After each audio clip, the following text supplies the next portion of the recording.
SEC championship game Friday, man. S It is E cold. C Yeah. S S. Well, but the Aggies are not there. That's what they'd be doing, those cheers, but they're not there. Rob Brown and Brendan Martin with the Friday Roundtable. There's We a need lot some to cheers. cover today. Well, we need it. And I tell you, there's big news out of Texas. Really, it's the SEC commissioner, Sankey. How dare him? How dare you? You know who has not been invited to the big championship game in Atlanta? Bevo. Me, Bevo. That is disgraceful. I mean, Bevo uninvited. Hey, a lot to talk about today over in Atlanta, Mercedes-Benz Stadium. They'll play it out. Georgia, Texas, the rematch.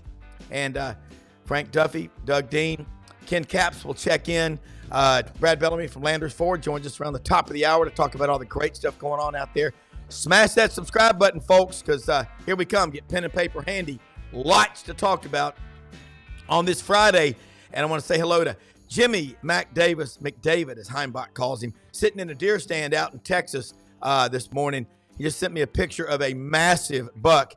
Jimmy will probably let that one go to make more big bucks, as Doug Dean can refer to the great deer hunter that he is. Happy birthday, Audrey. It's Audrey's birthday today. And I'm going to tell you what, Happy Frank birthday, Audrey. Yeah, and Frank Duffy's got on that fleur-de-lis symbol. By the way, Brother Frank, the St. Louis Catholic Church where I go in Memphis, the original founding members in 1957 is called the Fleur-de-Lis Club, and they meet regularly. There are not as many of them as there used to be, but one thing I will say, when the school opened, Monsignor Clunan in 1957, tuition, $50 a year, or payable in 10 monthly installments of $5. Love it. My, how the times have changed. Yes, they have. All right, guys, we've heard the news, man. Bevo uninvited, so I'm just gonna let Doug start off on that because more uninvited. More PETA political action, right? I don't know. I mean, Ken Capps is so mad about it. I got a heat massage through the phone hearing him talk about it. But Doug, your thoughts on this championship game, man? It's a big one. Welcome to Friday's show. The SEC title game. Yeah. Well, it feels like they've got the right two teams in. Of course, it feels good. That and the reason that sounds stupid, kind of Captain Obvious, because in previous years it was non-controversial who would go there when you had two divisions, and there was the potential for weird things happening this year. Like you just as you see the debate between three quality SEC, very flawed, but quality SEC teams in Alabama, Ole Miss, South Carolina. Right now, I think most people would say if you go by the last 4 or 5 games, South Carolina is playing the best ball, maybe of any team in the nation. And most teams, ask Clemson, wouldn't want to face South Carolina. But right now, I'll be surprised if you don't have a Donnybrook over there in the Benz, because Texas is going to – they've had time, Sark and his defensive brain trust, they've had time to put some wrinkles in that maybe cause this to be a little different game. Still, you might as well call it a home game for Georgia. And what is it? Georgia favored slightly? That would be my guess. What are they? Are they a 4-point favorite? And it won't matter. And you have to wonder. Both teams are in the playoff, correct? They're playing for a bye among the 4 teams in the bye. And by the way, I'll beat everyone to the punch here. It is a blown and disastrous playoff design that the top 4 conference champions get the bye, the top 4 seeds. You get anomaly. That doesn't happen in basketball, does it? When you get the top 4 seeds, there's a little debate, but most people end up saying, yeah, I can't really complain about our 2 seed. And that's a different format in that tournament. But I think they're going to have to carefully study this, because right now, and it depends on who wins this weekend, but it should be Oregon, Georgia, or Texas, Notre Dame, and one more. So it's just one of those weird years, but I think there's a lot to fix and learn. And I might try to fix a few things before I expand to 16. What do you guys think? Yeah, Frank, I want your take on it. Love the jacket, by the way. Love that jacket. Fleur de lis. And what he just said, And about this flawed deal is Notre Dame is an independent, so they're Yeah, never they going to be dodged Tony. this weekend. Tony Correct, Barnard yeah. can. Every Yeah. year they dodge it. It pisses me off because they Yeah. contract with NBC. Yeah. It's been this way. And I had a debate with somebody the other day about it. I said, look, you as Notre Dame keep messing it up. Stop it. Join the conference. Stop it.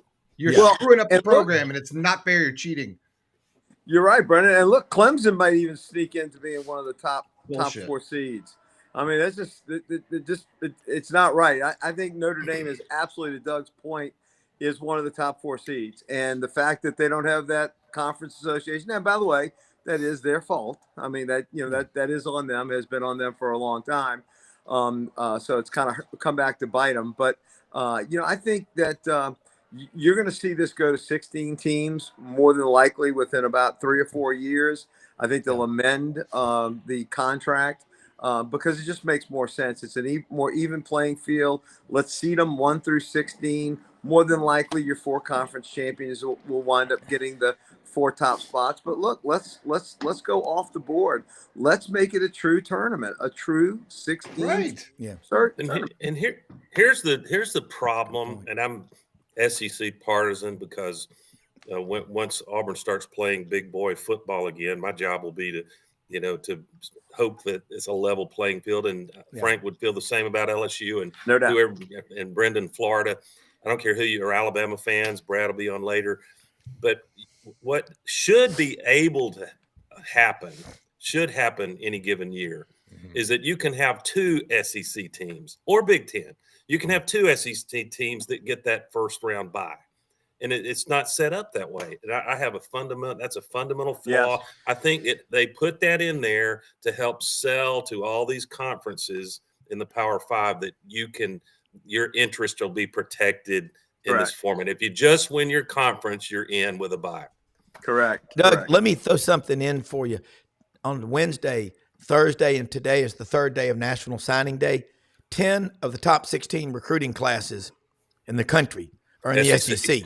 So along the line of what you just said, the SEC is still going to be the 800-pound gorilla in the room with a chainsaw for a what. And can they ask for? Sorry, I walked on you, Rob. Can the SEC, can Sankey with leverage? Does he have the leverage to ask for some sort of concessions or guarantees that unless you have 3 or 4 losses and some bad losses, and 3 of our guys do, and they're arguing or splitting atoms, trying to come up with ridiculous rubrics and rules why Alabama should be in. And I was thinking, I love a good conspiracy theory, don't you, Duff? Absolutely. And like I've said many times, my dear old dad, rest his soul, said, Doug, just because you're paranoid, and I am, does not mean they're not out to get you. That's exactly right. What everybody's asking now, I thought this 12 team, I'm going to channel the angry South Carolina and Ole Miss fans out there and a few others. I thought this thing of 12 teams was going to fix this dynamic where the best logo gets selected or they back into rules. These aren't my comments. This is some of the Vox Populi. Rob, that means the voice of the people. And so they are. We thought that this would fix Ole Miss or South Carolina. They would say getting screwed because Alabama has a more powerful TV logo. And I was thinking, the committee, you're going to have to convince me it wasn't on your mind. They wouldn't talk about it, but it was on every one of those cats' mind that, man, wouldn't ESPN really like a Bama Notre Dame matchup? And then, Duff, guess what came to my mind? If they had picked Miami instead of Alabama at 11, I don't think that there's a great argument for that, candidly. Guess what they could have marketed? Catholics versus Convicts, the sequel from 1988. That's exactly right. Well, hey, and let's face it. Alabama's got some ugly losses.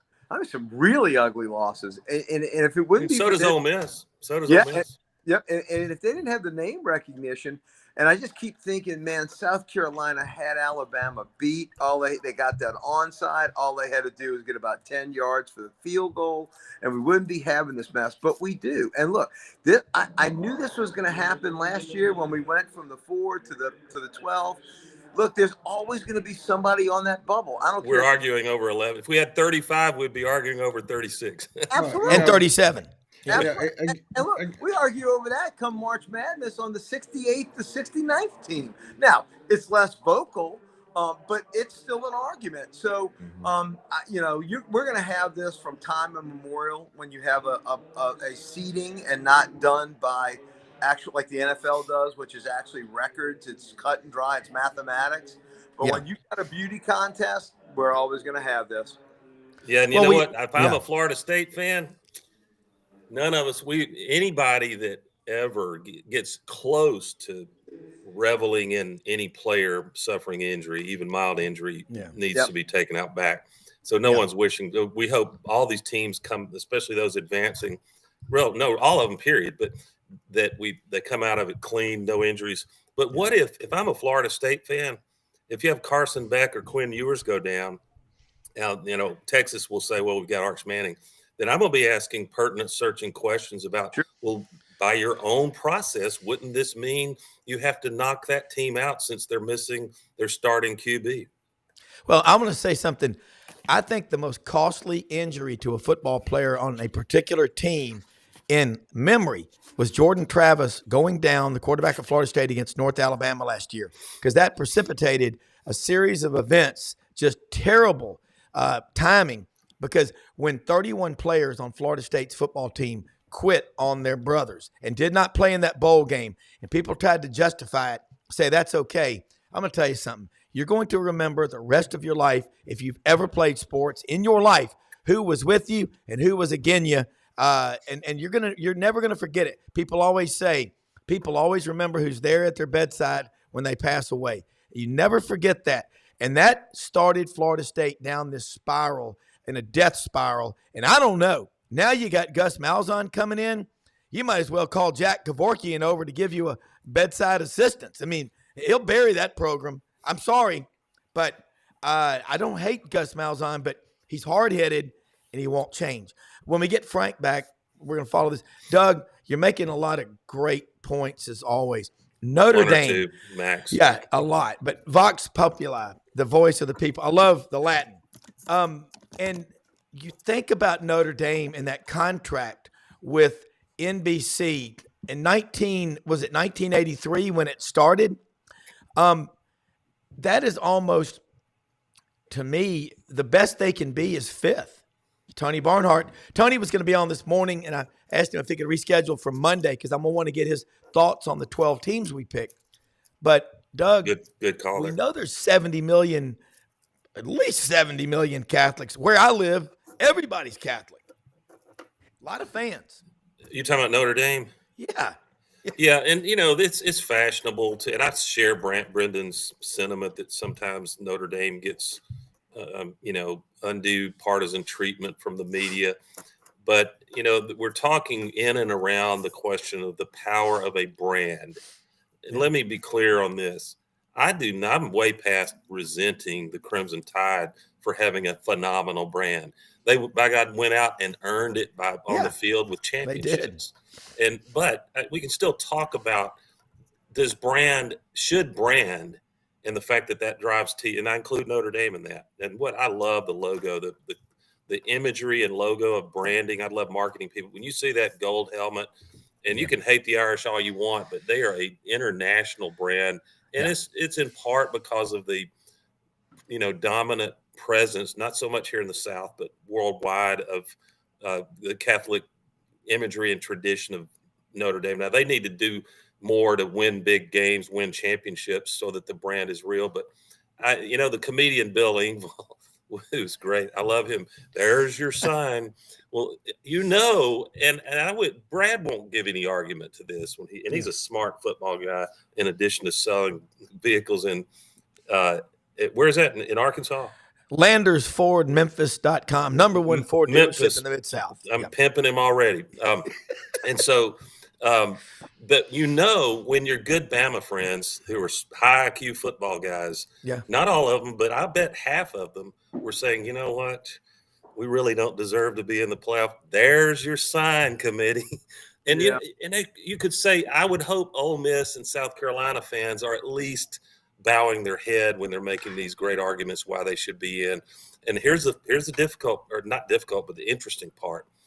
I would not. I'd be really careful betting against a team with Alabama's roster to make a deep run. If they play every game like they did Missouri and maybe a couple others, the Georgia A&M, game, yeah. Alabama's certainly got the guns to win the whole dadgum thing. They do. And at that point, and that's what happens some years, we whine and moan that Alabama or pick your team that has a great brand gets in, Ohio State. But if they go out and win it all, then you got to just shut your mouth. If the team agree. that beat us here at LSU shows up, they could win it all. Well, what you just said, and one thing interesting, and I keep thinking the SEC's next team is going to be Notre Dame, because they're one of the few teams left in the contiguous footprint that is the SEC. And if you look at schools in the Southeastern Conference, typically the Baptists have the largest. It's the Catholics. I know at Auburn in Alabama, the second biggest Christian denomination on a campus is Catholics. Notre Dame, their reach is, good God. You talk about high IQ football fans.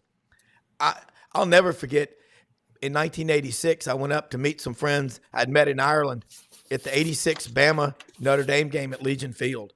And that was the first time Alabama ever beat Notre Dame. And there were a ton of Notre Dame fans there. I sat with all the Douglas family from Memphis, all Golden Domers. And Doug, you're right. And the brand, and I talked to a lot of my Alabama friends who said, Brown, we'll take it. That's the thing. We'll take it, but we really don't deserve to be there. Frank? Yeah, and I got to tell Duff, man, it's, the phrase, it's too soon. You're still suffering emotionally.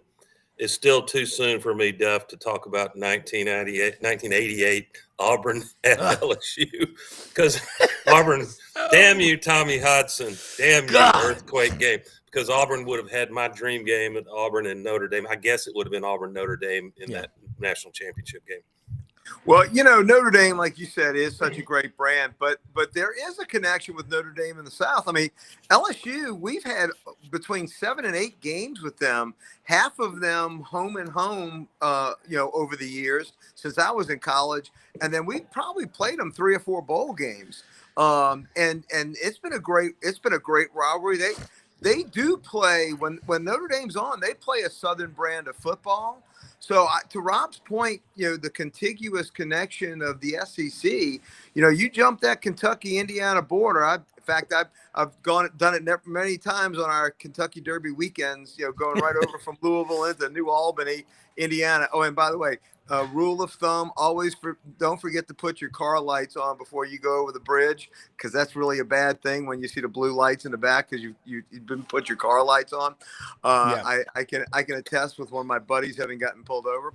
But no, I think it would be a great pull. In fact, we were even talking about this, Doug and Rob, if you remember when Jimmy was on the show 2-3 years ago, we assumed Notre Dame is going to be one that's going to be added into the SEC. In fact, we even said it after Texas and Oklahoma were announced. So, yeah, it wouldn't surprise me. And I still think Clemson's in play before this thing is over with. In fact, I think Clemson's more in play now with the way that Florida State's shaking out than Florida State. So, I could see 2 things: us going up to 20 teams in the SEC, and I can see the national championship playoffs going to 16 teams. Everybody has to play the same amount of games.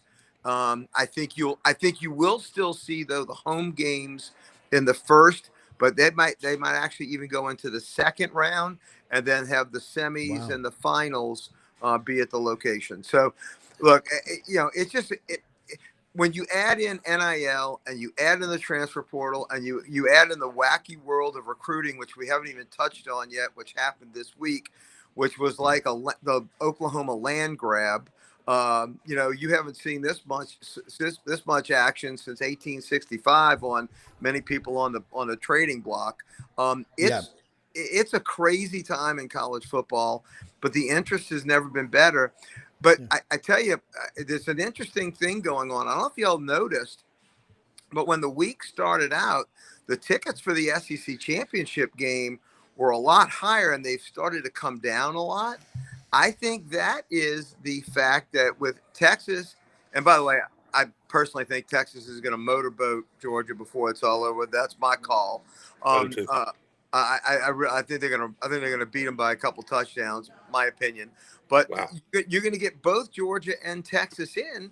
So in essence, somebody made the point. I read an article that there's so little luster for this game because both teams are going to be playing for the national championship, and in this all or nothing sort of society that we're now in, there is like almost very little interest in this game. I mean, look at the tickets. I mean, they're going as low as I can remember. I think the lowest that I've seen them going this low, because I looked at selling mine and I decided to keep them, was back when Tennessee and Mississippi State played, or some of the less popular games. And I'm shocked, especially with the marquee of Texas in their first year in the SEC, coming in and being able to say, "I told you so." And look, Georgia being in their backyard, this neutral game, it's shocking how low these prices are. I'm not surprised. I mean, but what I'm thinking, you're talking about the 1998 Mississippi State Tennessee game, and of course Tennessee went on to win the national championship. Yep. Then they did it again, 97 and 98. Doug, we talked about Notre Dame. I just think the SEC, if you look at the way this conference works, they delivered a knockout punch 1-2 with Texas and OU.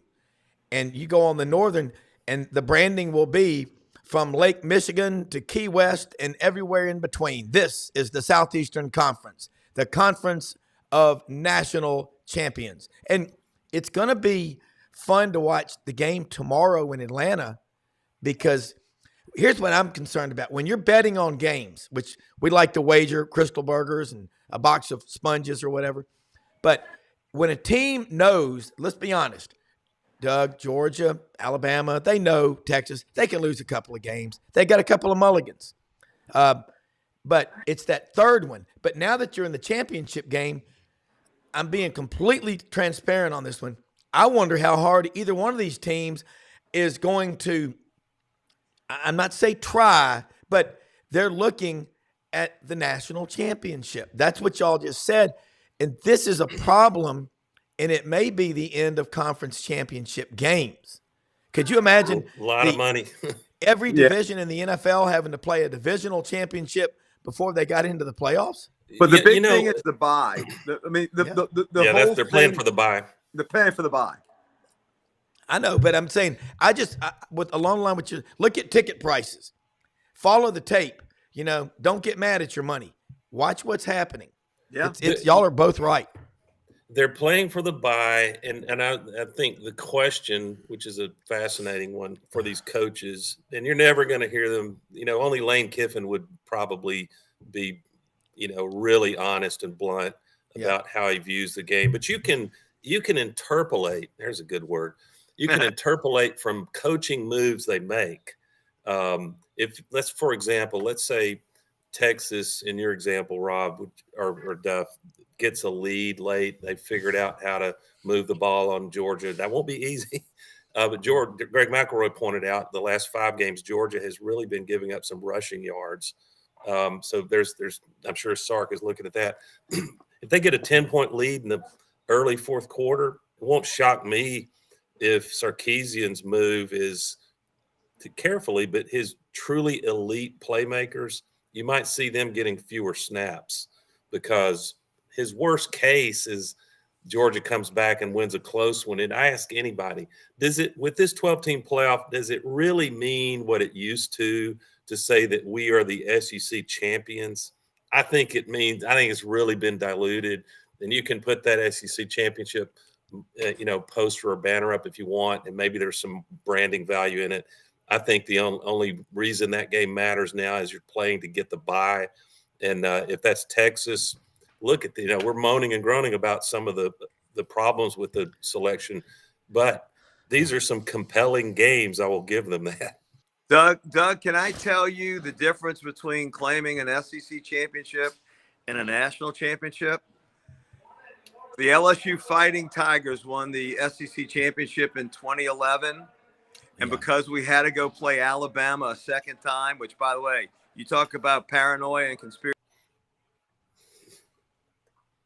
Yeah, well, he's right. Doug, I'll come throw back, something. Frank. Come back, Frank. But I want to throw something at you, Doug. It's a lot like basketball. Okay, Ken's coming in with us now, but it's a lot like basketball. You know, you win the regular season.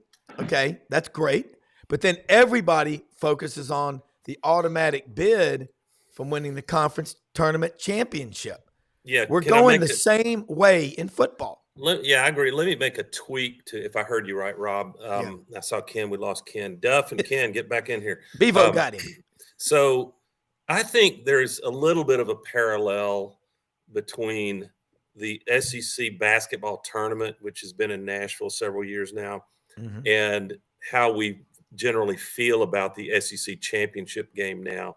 It's they'd have to convince me that the runner-up, if the game really matters, the runner-up in all of these conference games, the committee's own words, should not get unduly penalized. But if I'm SMU, I'm looking at, man, I got to win this game against Clemson. That's your shot. Don't put it back in the committee's hands. I'm going to give you credit again. You're right. The SMU, they're 11-1, but if they lose, you know, I don't think they're going to get the benefit of the doubt. And I think there's a lot of recency bias about what they did. Look, SMU was just ahead of everybody, and it was more public. And look at last year, Auburn wins in dominant fashion, except for the Florida game, the SEC basketball tournament, and got no goodwill out of that. It's as if the games were never even played with the seed. And Auburn gets sent out to Seattle. And, you know, you got to go win the games. But I just think if we're going to sacrifice our team's well-being, risk injury, and not get a proportionate reward for it, then the schools, the 16 SEC schools, should stand up and say, what are we getting out of this committee? Yeah, I agree. Ken Capps in the Bevo hut. Wow. Ken, I'm going to let you say what you want about Bevo. He looks really confident, doesn't he, guys? Well, he looks really confident. Man, let me get my chair. I tell you what, my phone has been blowing up since I got this news yesterday, and I couldn't even sleep last night. I just can't believe this news about what's happening with the SEC. Let's get Bevo in the background now. Let's give him his respect. We've lost him. We lost him in the camera shot, but there we go. I have Bevo. There we go. We got half a horn, 1.5 horns. Let's talk about this decision. It's all those latte drinking people in Atlanta, Ken, that they don't want a big Bevo. Oh my gosh. Well, let me just tell you. All I can say is when this decision came down yesterday about not allowing Bevo, the mascot for the University of Texas, to attend the game in Atlanta tomorrow. I'll be there tomorrow. I'm flying out tomorrow morning out of the Metroplex, out of Love Field, and I hope I get to see you out there, Frank. At some point, but my phone, like I said, my phone just started blowing up, and I was like, well, what the heck can be going on with that? And of course, I'm very, very good friends with the Silver Spurs, that are the young men that do such a fantastic job of taking care of Bevo. Of 365 days a year, not just on game days, and I just couldn't believe what could be the reason for that. And so then, Frank, I'm sorry I can't hear you. Let me finish what I'm going to say, and then I want to hear what you have to say, because you always have such good insight. So anyway, the Austin American-Statesman and my good friend Kirk Bowles and his crew down there, Football Writers Association of America, got a hold of the SEC office. And so I wanted to read to you just so, and I play it down the middle, guys. I may be a University of Texas graduate, but with football writers, I cut it right down the middle, and I would be very disappointed in this decision if it was the Sooner Schooner not being allowed to be at the game tomorrow with Boomer and Sooner, the two horses. Because this is really disappointing that this tradition is not going to be. Ken? What was their so basis? Anyway, Logistic? here's what the SEC office said, and I'm going to read it. Our staff looked at several alternatives, including the sideline location. There is really limited sideline space at the stadium. We can't jeopardize the safety of Bevo or the game participants. With the narrow sidelines, location of multiple sets for television and camera carts, there is just not enough space. Now, I totally understand that. I get that. Now, but here's what I don't understand. If they're talking about just the sidelines, Bevo is never on the sidelines. Okay, like behind the benches sidelines. He is always in the end zones. Okay. And for some reason, the Rose Bowl, which is also very cramped, has always found a place to find Bevo. The Sugar Bowl last year found a place to find Bevo in the end zone. Jerry World finds a place to find to put Bevo in the end zone. The Cotton Bowl, which of course was built in the 1930s and has very limited space, always finds a place to not only put Bevo but also the Sooner Schooner. So I'm just a little surprised that when the SEC found out that Texas was going to be coming to this game, that they didn't think about, Bevo's going to be coming. That I'm sure Texas will want to bring Bevo. We got to find a place to put him. Yeah. Well, the SEC did go on and say, well, we did find a few places we could put him at the SEC fan zone prior to the game. Well, here's the thing with that. That is not the game. That is not on national TV. Not to mention the fact I see the weather in Atlanta, and I see Frank over there all bundled up. It's going to be in the 30s tomorrow. Yep. They're not going to let Bevo stand out there in 30-degree weather. At best, he would be in his trailer. Nobody would see him. Correct. And the fact that Uga is going to be able to come to the game and not Bevo, I don't think it's really fair. And again, I'm just cutting it straight down the middle. I know Texas fans are extremely outraged about this. I have a lot of respect for the SEC and the SEC office, but I don't think they're being real fair about this. But again, I'm very disappointed. I'm very disappointed more than anything because on this show, we talk about it. I've been on this show 3 years now, and we talk about it all the time, how this show honors and respects and loves the traditions of college football. Yeah. And for when the SEC invited Texas to come to the SEC, invited Oklahoma to come to the SEC, you're getting a ton of traditions that are coming to the SEC. You're getting the Sooner Schooner, you're getting Bevo, you're getting all those great things. And to not have Bevo in this game for the very first time Texas is going to play in the SEC championship is extremely disappointing. And I'm disappointed for the fans that are going to be there. They're not going to be able to see the mascot, as well as the millions that are going to be watching on national TV. So that's my story, and I'm sticking to it. It feels to me like I don't want to be unfair to the decision makers. Yeah, I do want to be unfair to the decision makers. It feels like milquetoast, some ridiculous public safety reason, even though to my knowledge, Bevo has never trampled a fan in the history of Longhorn football. And if he had to trample a fan, could that individual be wearing a black and white striped shirt? Is that wrong? Bevo. Well, after Doug, a targeting call. Yeah, well, Doug, Bevo has his own steel, and I sent Brendan and Rob a few photos of Bevo this morning on the sidelines in the end zones. Both, and he stays in the end zone at DKR Texas Memorial Stadium. He's got his own little habitat, and he's got a steel cage. His footprint is not really that big at all, and he has a steel cage that protects him from the fans and from people on the that are hanging around on the sidelines and in the end zone, and protects the fans from him and him from the fans.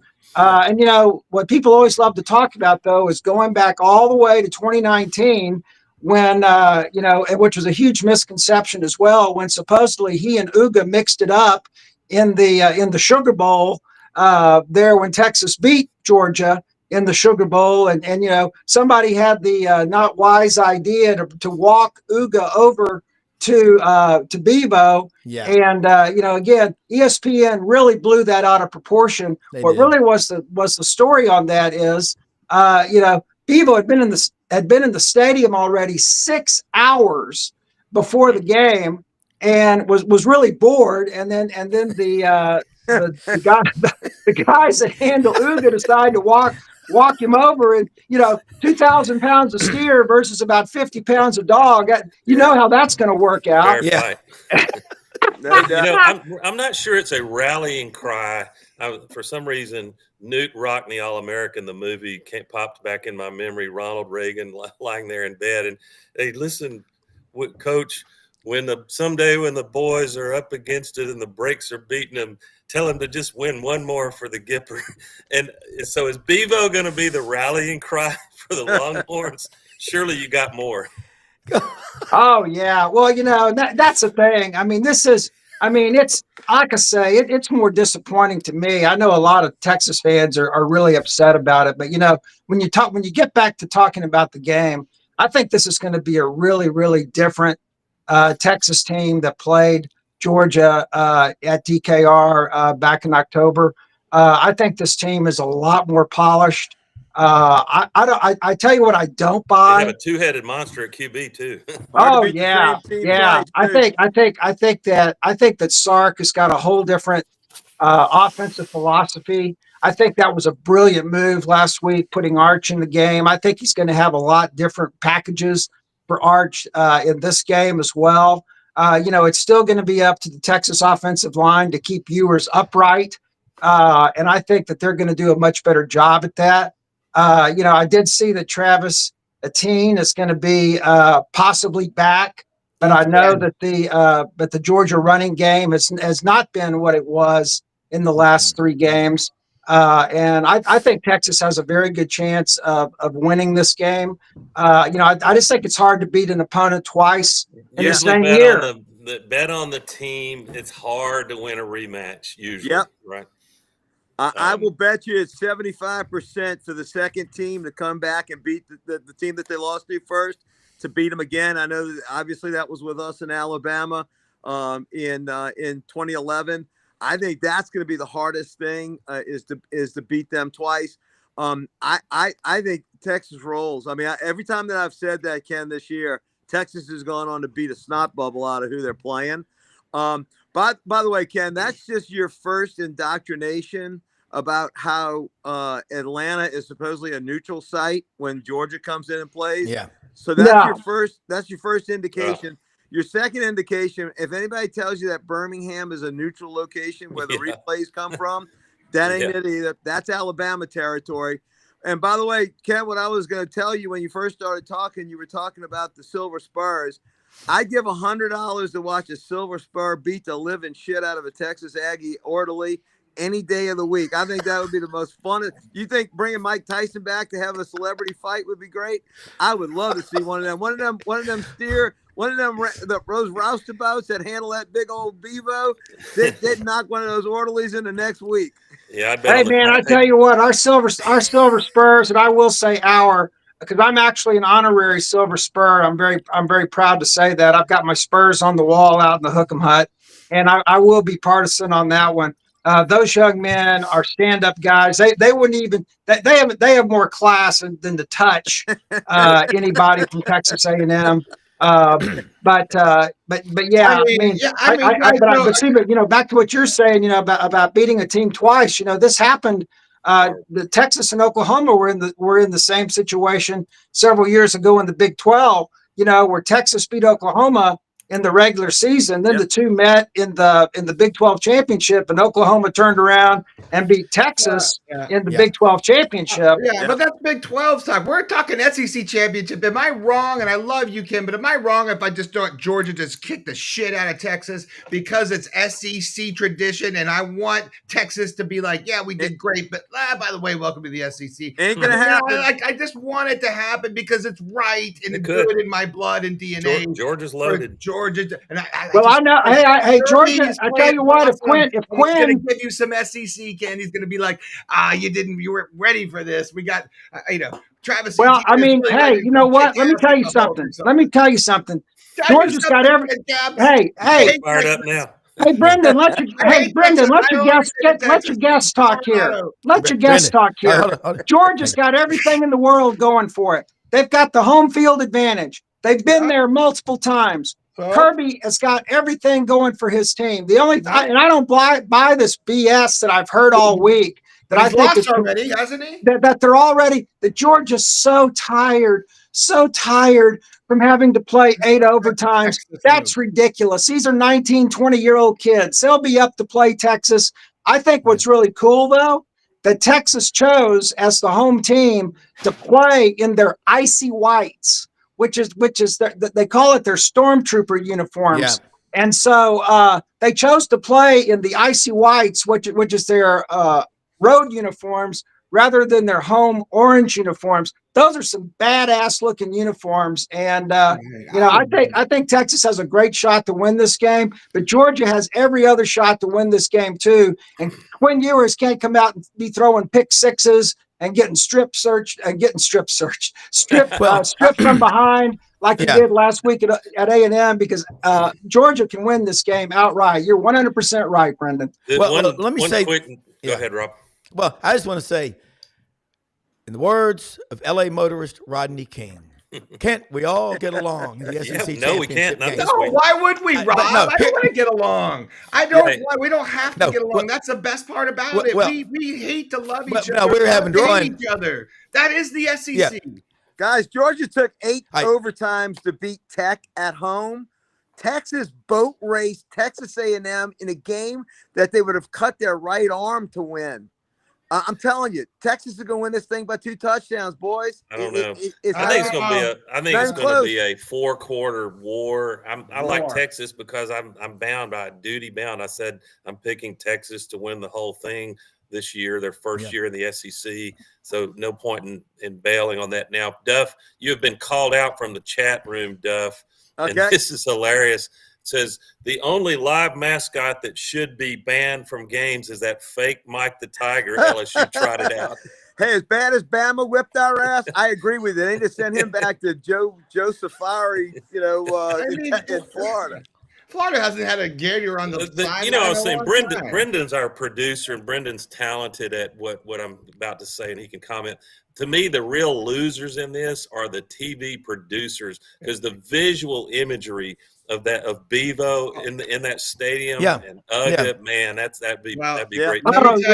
Let me school you guys what's going to happen on this TV truck, because I've been down this road many a time. First of all, I know what this is all about. 15 years in TV trucks, NFL, NBA, all this. I've done plenty of conference championships games, and I'm telling you, this sideline has been shrinking for a minute. And that started when they started doing these 3D virtual IMAX cameras, a la Florida, Oklahoma. Wow, fascinating. And so we're seeing technology take over. And there is no room. And Atlanta is not that great of a place to have a production. It's a very awkward stadium. Yeah, very awkward to get all your stuff in, and it's a conference center, so you've got like lots going on in a sense of like people loading and unloading. There's just a lot going on there. So getting a live animal in and out is a tough deal. But I know for a fact, I know a lot of my friends working on the production, and there's just no room for cameras. Even if you get a sideline credential, you're lined up on a bank with like 100 other guys or gals with cameras, and you can't even pan left or right or step forward, or you're in 10 shots. So it has been a shrinking sideline for a while. And this, I promise you, came from all of the TV people in the sense of like, we got to have a TV cart on either side. When you got TV carts rolling down the sidelines, you've got 4 or 5 guys all the way around it. You got security people, and that thing's going up and down. And those are some of their best shots. That camera is the most important camera to a producer. So I think we're just seeing this is a sign of the times. That's fascinating. Yeah. Hey, Ken, who do you think's going to be the 4th team that joins Texas, Georgia, and Tennessee in the playoff? Who do you think is going to be out of Alabama, Ole Miss, and South Carolina? Oh man! Well, I said on Monday, and Coach kind of got mad at me. I said my spoiler team was South Carolina, and but I don't think they're going to make it. I think it's going to be Alabama. It's going to be Alabama.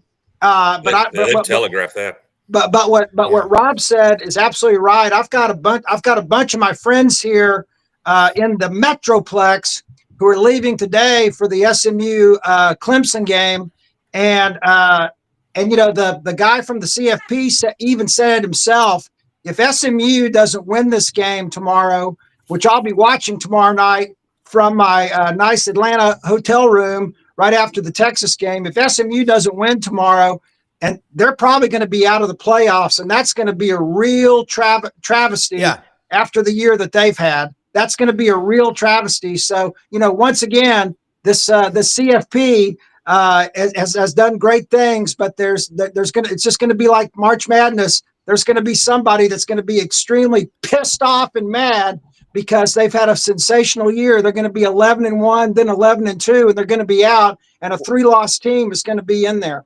Well, if that's the case, then Alabama's in. If you're saying if SMU loses, because the only way Alabama gets knocked out is if Clemson wins. Right. But if you're saying if SMU loses, they're definitely done, well, then Alabama's in either way.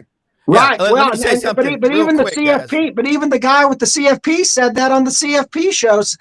Reese Davis asked him that point blank. Is there a possibility that if SMU loses, are they out? And he said, yes. Wow. Yeah, and that will be not good for college football, but it'll create controversy. Let me say something about one of our sponsors here, Winter Timber Outdoors, located in Athens, Alabama. They're expanding throughout the Southeastern Conference footprint. They just broke ground 2 weeks ago on a new store. Actually, golly, I think that's 3 weeks ago in Auburn on Opelika Highway out by the mall. They've got the Rete Masimara GPS BOGO, buy one, get one free. All your shooting sports, deer hunting. And Ken, our mutual friend, Jimmy McDavid, is out in the deer. I guess he's out in the deer stand right now because he sent me a picture, and I wish I could show it to Doug, who's a fellow deer hunter, bow hunter, big buck. Jimmy McDavid's got some unbelievable hunting property in Texas. Graduate of Christian Brothers High School with me. Winter Timber Outdoors open every day of the week, okay? In Athens, Alabama, check it out, the website. Take a picture of that QR code. Fully trained staff, Kenny Winter and Dylan Monroe. The team there is trained. You walk in there, they know what to get you. Tell them you're a duck hunter. Tell them you're a deer hunter, goose hunter, grouse hunter, quail hunter. You want to go after big game. You want to go out and get you a Dall sheep or go elk hunting out in New Mexico. Man, they've got everything you need. Great gear. Big Sitka dealer, okay? Dixie Decoy. Over 2,000 shotguns, rifles, and handguns in the store, in stock. They will get you what you need. Winter Timber Outdoors, open every day of the week. Let them know you heard about it on Sidelines. Ray Mooring, one of our viewers down in Huntsville, went by there, I think yesterday or the day before. He said, Brown, that store is amazing. It is. And Ken, look, what I love about this show is we can agree to disagree or whatever like that. Nobody ever gets mad. But I will say this from my perspective. Not having Bevo on the sidelines, it's not the same. Because the Sooner Schooner, all these history, traditions, and heroes, that's what the theme, and that came from John Hearn and Robert Durham and Maury Gaston. You've got to have all of that to make college football work, okay? Can you imagine in today's world when Paul W. Bryant from Morrow Bottoms in Fordyce, Arkansas, before a game would lean up against that goalpost, or he might even light up a Chesterfield, and he'd pull on that thing from his big toe all the way out through his mouth and his nostrils. If they said, no smoking, he'd have looked No at him smoking, and said, sir. he'd have said, I don't know what he would have said, but we remember when that reporterette asked him during the halftime of the Iron Bowl in 1982, what are you doing out there with the quarterback? He goes, I'm trying to win a football game. He just walked off. But, I guys, remember that. Frank may have frostbite right now. I'm over here right now in Memphis. It's 21 degrees, and it's cold. How cold is it, Rob? Well digger's ass in Siberia? Yes. I feel like I'm in Siberia in a gulag. But Brad Bellamy from Landers Ford checks in with us right now, talking football with us. And we got to get Duffy back on here because we're going to pick maybe 3 games. But tell them what's going on out at Landers here quickly, and then we'll do some football. But love what you're doing. And Landers Ford is the #1 Ford dealership in the Mid-South. You are the man. Hey, good morning, everybody. Good to be back with you guys this wonderful Friday morning. Hey, Brad. It is cold in Memphis. You're not kidding. This morning, I had a friend in Lakeland that pick up and delivery for it, so I had to have that vehicle sitting outside of the driveway. And, man, it's a lot different experience. But the good news is that expedition, I was able to remote start it, got out of the shower. It was nice and warm when I got inside. So Nice. That's one of the wonderful things we offer here is pickup and delivery. So any of our customers that need to get maintenance done or recalls or warranty work or whatever they need, we'll pick up the car at their house or work, bring it in, service it, bring it back to them, and just love being able to take care of our guests that way. It might be cold outside, Rob, but our deals are hot here at Landers Ford this month. Trying to close out the year strong. A lot of commercial customers that are trying to get that nice Super Duty for their business and take advantage of those tax and savings at the end of the year. Got great deals on F-150. Edge is a vehicle line that's going away here. And one of the things we got right now, we got $10,000 off Edge to close out to that model. So really trying to make sure we get people taken care of and close out 2024 with a bang. Absolutely. Frank, anyone care to make a wager? Let's get the dice rolling. Frank, it's cold. Frank, tell them where you are in Atlanta. So Did Rhonda's he go got an out? art show. I came down to help Rhonda with an art show that she got invited to last minute last night. And it's here to church. And I'm telling you, it's like 24 degrees out here right now. And I kept getting the eye noodle every time I'd raise my voice talking about SEC football. So I had to come outside. Hey, let me tell you, my bet, Brad, I love Texas. I love Texas. I think they're going to roll them. I think the way they played against Texas A&M, they control that game from start to finish. And I honestly believe it is going to be one of the toughest things that a team can do is to beat a team a second time. I think Georgia's got their work cut out for them. That's my best bet tomorrow.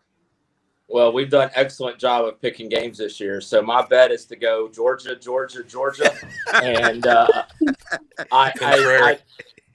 think the 2 most overrated teams in the country are Penn State and Texas. So, Okay. So we'll see what happens. But I've already got mine in. I got Oregon to roll on Penn State. I got Georgia to beat Texas for the second time this year. I agree it's tough, but Fedian comes back. I think that's a big advantage for Georgia. And it's also hard to beat a team that you can't beat. And, Georgia went into Texas. Obviously, Texas has some emotion after getting beat at home. But, man, it's just weird for me to think about Texas winning that game. And I could be way Brad. wrong. But here's the other guarantee. Frank, if you do what you did a few minutes ago with your phone, I'm going to vomit all over the place. So we can keep that video working. Hey, Brad. Brendan got green too, man. I don't know what's going on there. Hey, guys, can I tell Brad something? Yeah. Hey, Brad, I just want to let you know that Bevo's trailer is pulled by a Ford truck. That's awesome. I'm glad. That won't help them against that Georgia defensive front. No. You know, Hey. I thought Brad would want to know that. We need to get Brad, we need to get a burnt orange Bronco from you to escort Bebo around. And you That's get an it. endorsement from Arch Manning because he's going to have 2 touchdowns again tomorrow. That reminds me of you're familiar. I don't know if any of you guys are lawyers. I don't think so, but No. the conflicts of interest. Dated a few. After Auburn worked their rear ends off trying to flip Naeem Offer, the consensus 5-star from Ohio State, he goes to Oregon, and I want to just ask Phil Knight, Mr. Nike. Is that how you treat your new customers? Auburn just moved from Under Armour to Nike. I think That's right. of next year. Of Woo. course, I'm being tongue in cheek, but all is fair in love and recruiting. But that on a later show, Rob, we must talk about the insanity. Is there a pathway out of the insanity of $20 million purchases of athletes? I got that. I'm on the high side, but last year Ohio State's $20 million payroll. Yeah. LSU's been on the wrong end of getting a quarterback flipped by Michigan. Auburn was with a 5-star D lineman. Is it the NFL salary cap, or is it Major League Baseball's what they call the competitive balance tax that they subsidize the welfare baseball teams? Well, just Anyway, pray Larry Ellison's wife don't like one of your recruits. Yeah. Yeah. Anyway, I got off of picking games, Rob. I think if I look at Texas, Georgia, I can't wait to watch that game, assuming both teams are ultra motivated to win it. I know that sounds stupid to say, and of course they want to win to get the bye. But that to me is different from the old days of this. The lust was after being able to call yourself the SEC champion. Both of these teams think they can win the whole shebang, and they both have the firepower to do it. The reason I lean ever so slightly to Texas is I just have that much respect for what Sarkisian can do when he's had time. He's seen what Georgia did to cause him problems, and he gets a redo. And I can't say that I have the same respect for what Mike Bobo brings to the table in terms of offensive strategy and in-game moves, although Bobo has won some games. And then I just wonder, Pat Dye like to say you can only get up emotionally for so many games. I don't think that Georgia's tired from that 8 overtime game. You know, if they played 3 days later, they would. But these are stud athletes, and they've got depth. But I do think their confidence is shaky. It might be. But listen, no one in their right mind would be shocked if Georgia wins. They're playing in the bins, and the teams are that evenly matched. I just don't think it's going to look anything like what Georgia did in Austin a while back. Correct.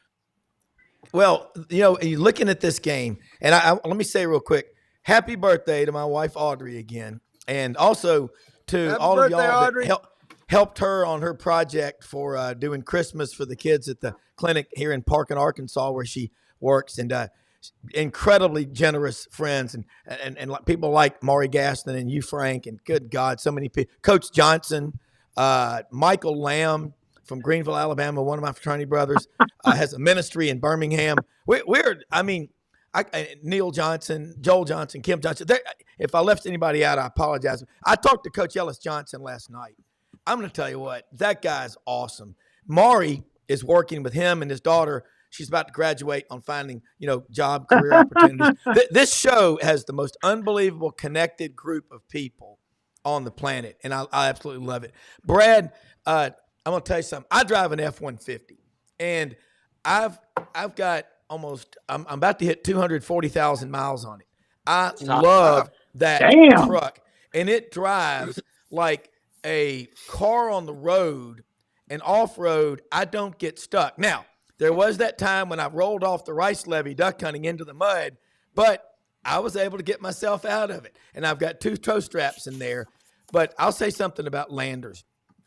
Ken Ritchie, Don Kitchens, everybody there. I hear more people come up to me unsolicited. I just want to tell you this about, say, stuff that they do in the community, in the Mid-South and all over, about Landers. And a good friend of all of ours that I've known a long time, Neil Johnson, wanted me to tell you this. Kenny Myers is out there now. You are attracting the best people that have ever been in the car, truck, SUV business in the Mid-South. And that ain't by accident. You're also the presenting sponsor of the Touchdown Club. I just see the way y'all interact with people, what you do in the area. Folks, you're going to buy a vehicle, cost is only an issue in the absence of any added value. And Landers is the best place to go. Start with Brad. He'll hook you up with the salesman, but it'll be the best decision you ever made. And they're right down the street from another one of our sponsors, Hewlett & Dunn Boot and Clothing Company on the historic square in Collierville. I was out there yesterday, picked up Audrey's birthday present. Wow, they've got this Barber jacket. Every woman in the world needs to wear this, and especially when they look like Audrey or Melania Trump. It's a great jacket. They've got STS, duck heads, Raven.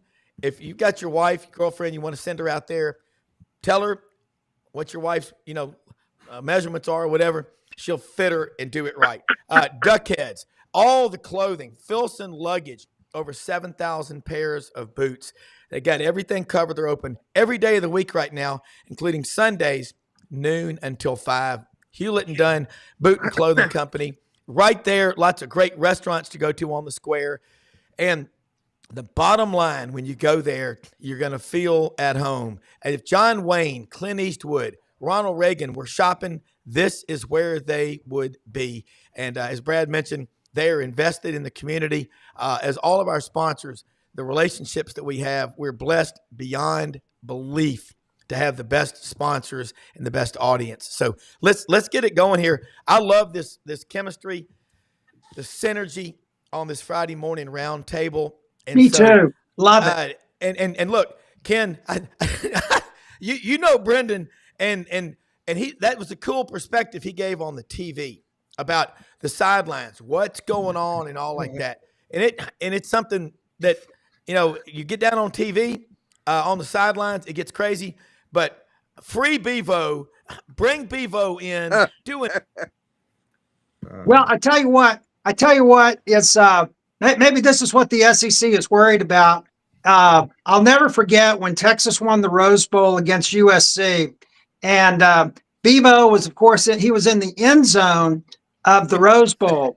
And after that game, the Silver Spurs walked Bevo right down the center of the Rose Bowl field and walked him the length of the Rose Bowl 100 yards after the national championship game. And of course, all the Texas fans that were left in the Rose Bowl were just going absolutely nuts.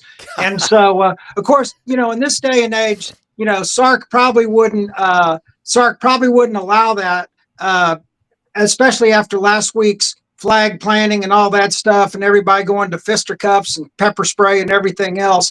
But I tell you, that was such a celebration after Vince Young scoring the winning touchdown and 2-point conversion and everything. And nobody will ever forget Bevo walking down that field. So maybe that's what they're worried about. I don't know. And I totally listen. I understand the space limitations as well, but they still need to think about that. I think, because that's a tradition of college football. And again, we're not talking about the sidelines. We're talking about the end zones. So maybe if it comes around again, because I'm sure Texas will make the SEC championship again, maybe they can make a consideration for that. Yeah. But I'm sure Texas will be just fine without Bevo tomorrow. They'll play just fine. All right, Doug, I want to throw this one at you. I had Georgia to beat Texas the first time they played. In previous matchups, rematches, in the SEC championship game, there have been 7 of them where they played in the regular season. They played again in the championship. The previous winner is 5-2. So wow. Georgia, what is it about Georgia right now? And I'm going to start with, with Doug, that makes you concerned that they're even better, or have they lost a step since that game? I guess I'm suffering from recency bias, and Georgia was flawed in that. I know they probably looked a little bit past Georgia Tech, which is dangerous. By the way, Georgia Tech is quietly recruiting in like they haven't in a long time. Yeah. I'm not talking about top 5 class, but they don't have to do that. So I just wonder if Georgia has flaws that, given a second chance and all this time to correct some things. And I think Texas is going to have to get in the mid to high 20s. That sound about right to you guys? And maybe more, maybe higher. 2 to 3 Carson Beck picks. My assumption is that there will be a not more than a 65% Georgia fan by That'd advantage. be about right. I don't know that, but it's not going to be 90% Georgia like it could with some teams. I don't know. Again, I just think it's not so much that Georgia has regressed, or has flaws or big injuries. And I don't disagree with Brad's analysis. I'm just saying I respect Sarkisian that much offensively, especially now that he's got a second weapon, Arch Manning, running the ball. It's going to cause Georgia some headaches, I think. And you get a game, with 8 minutes left in the game, I think it's anybody's to win. I just think Sarkisian will dial up one more play than Mike Bobo typically does. Brad, And Ken, don't worry about the MVS of the Georgia Dome. Georgia thinks they got a home field advantage. We went in there and beat their ass 3 times in the SEC championship games. Well, it's a weird. 1/3 of the crowd. Alabama's done the same thing. I mean, I think if there's one thing that we can learn from this college football season, it's that we should not use recency bias, because we've all used it this year and it's all kicked our butts. Yeah, I mean, I'm a slow learner, Brad. how great Alabama is after they destroy LSU and then they get beat by Oklahoma. How good Texas A&M is and they go out to South Carolina and get absolutely destroyed. You're not wrong. Kentucky beats Ole Miss and they can't beat anybody the rest of the season. I mean, it's one of those deals where I think this year, if anything, we have all been guilty of using what just happened to predict what was going to happen. And let me give you another thing that really concerned me after the A&M game is how lousy Texas special teams have been this year. Texas special teams rank 120th. Here you've got a defense that's number 1 or 2 in the country. You've got an offense that's in the top 10. I think they're number 13 or 14 right now. But special teams, get a punt block last week. Brett Auburn, who used to be pretty much automatic, has missed a field goal in every game in the last 3 or 4 games. And especially last week, missed one that would have put the game out of reach, would have made it, 20-7. So I'm really concerned about Texas special teams too. That the punting has been awful. To get that punt block last week, if Texas A&M got that ball on the Texas 13-yard line after that punt block, and remember, couldn't punch it in on 4th and 1. I was standing in the end zone watching that 4th and 1 play, and I could not believe that they decided to run it up the middle again against that Texas defensive line and get stopped. If Aggies score that touchdown, it's 17-14, guys. And it's a whole different ball game. So correct. I think that, if I was Georgia, I'd be looking all day long at Texas special teams, because I think that's the real weak spot for Texas right now. If you can do this, if you tell Sark, I know you've got his cell phone speed dial, change your field goal kick. It is the wrong year to have Auburn on the back of your jersey. Yeah. and he's such a great kid, too. I got to talk to him once at the Sugar Bowl, and you see that guy's hair? He's got this great Samson hairdo going, and he's the nicest kid on earth. And I don't know what's going on with him this year. You know how kickers can be funky, but he's the nicest kid on earth. And who knows? Now that we've said this about him, he's going to kick the game-winning field goal on tomorrow. You just wait. Is he the same kick that kicked against Alabama last year that lost that game? I think so. Yeah. And 22. Same kicker from last year? Yeah, he's been there 22. Yeah, 22, 23, 24. Yeah. So big games have not been proven. The thing if on the Texas side that I would be concerned about is they're not putting up points in games where they need to put up points. The Arkansas game, they didn't put up any.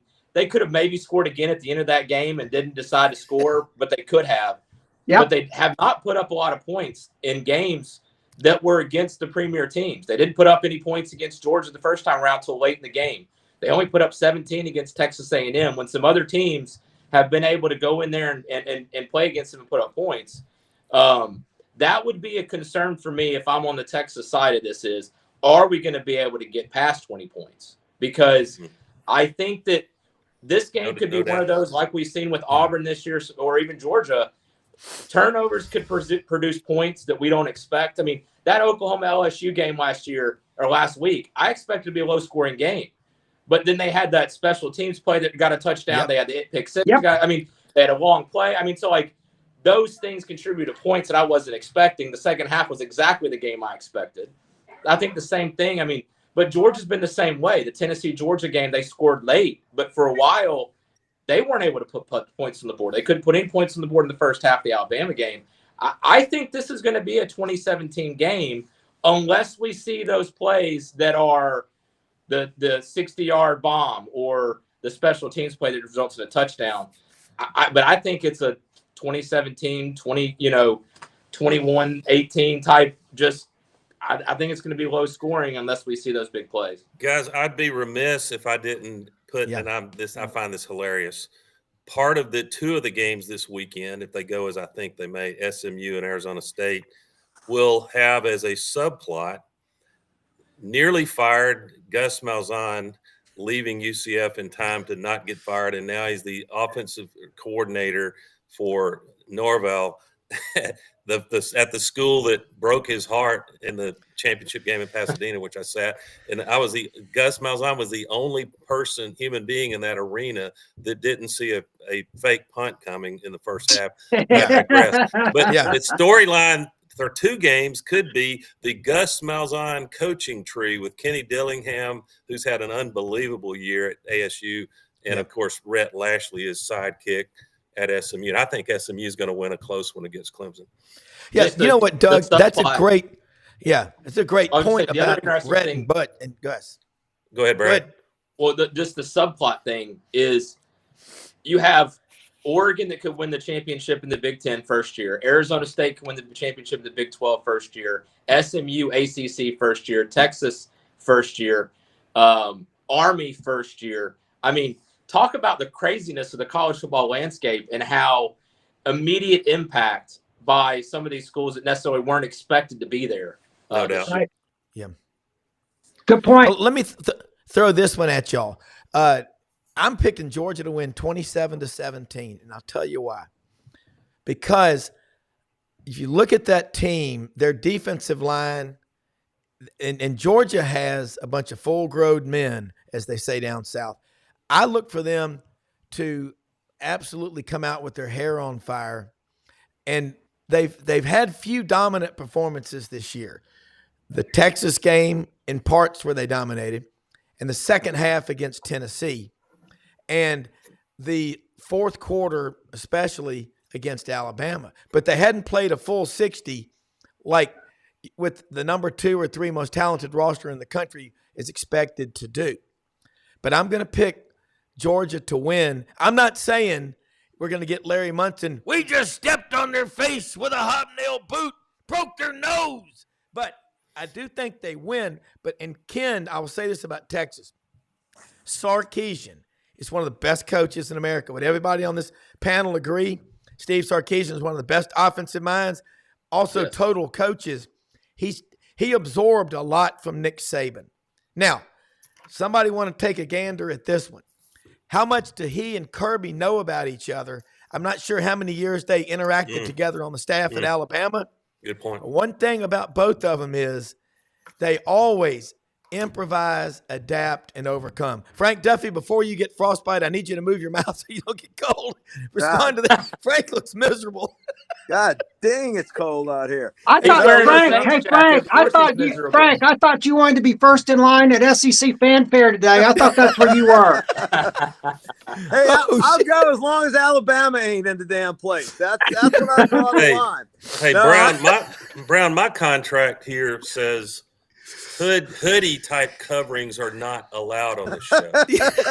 Hey, listen, it looks like even though Doug and I are on Texas to win the Natty, it looks like it's only me and you, Ken, saddling up. So when you're ready for the posse, I'm ready to ride in there, brother. I'm eyes of Texas upon you all day tomorrow. Yeah, we're gonna wrap up here. Producer is telling us. I'm gonna tell you, I'm actually over at the farm today. And at the house, the heat went out on the north side of the house. Lord, it is so cold in here. The thing doesn't go that low.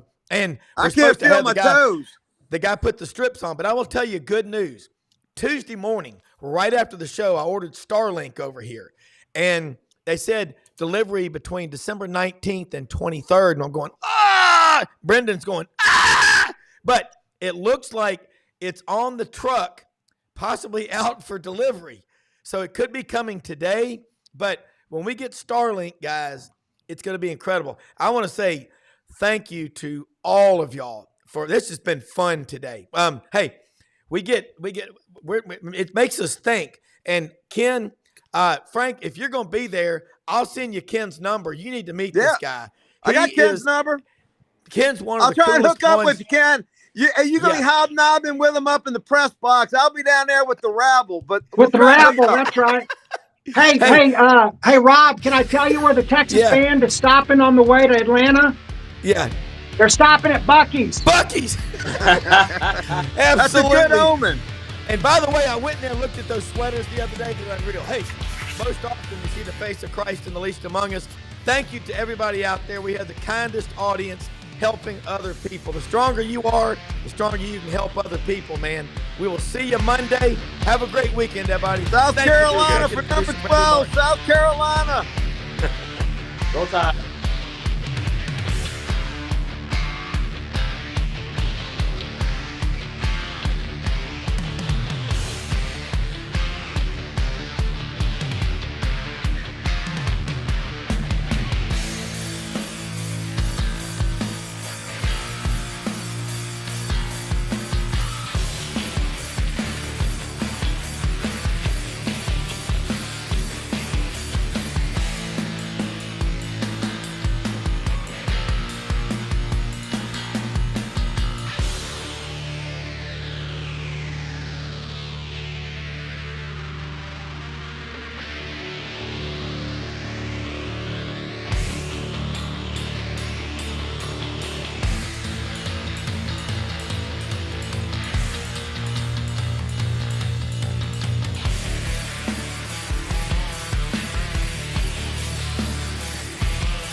In a perfect world, you'd set a health goal and results would happen overnight. In this world, the real world, it takes time, dedication, and the right support to achieve your best self. The Vitamin Shop's health enthusiasts are here to make sure you're not wasting a single moment on the wrong supplements. From the highest quality sports nutrition and superfoods to the most sought after trends, you'll find a huge variety of science-backed solutions for every goal. And the people to help guide you along the path to greatness. Unbelievably, every 2 minutes in our communities, a child is either bought or sold for sex. I am Ari Dickey, board member for the Nashville Anti-Human Trafficking Coalition. Join me and millions of others in our fight against human trafficking and for its victims by helping to educate the most vulnerable among us, our middle and high school students. Go to nhtcoalition.org, become a partner, and help keep our families safe, because none of God's children are for sale.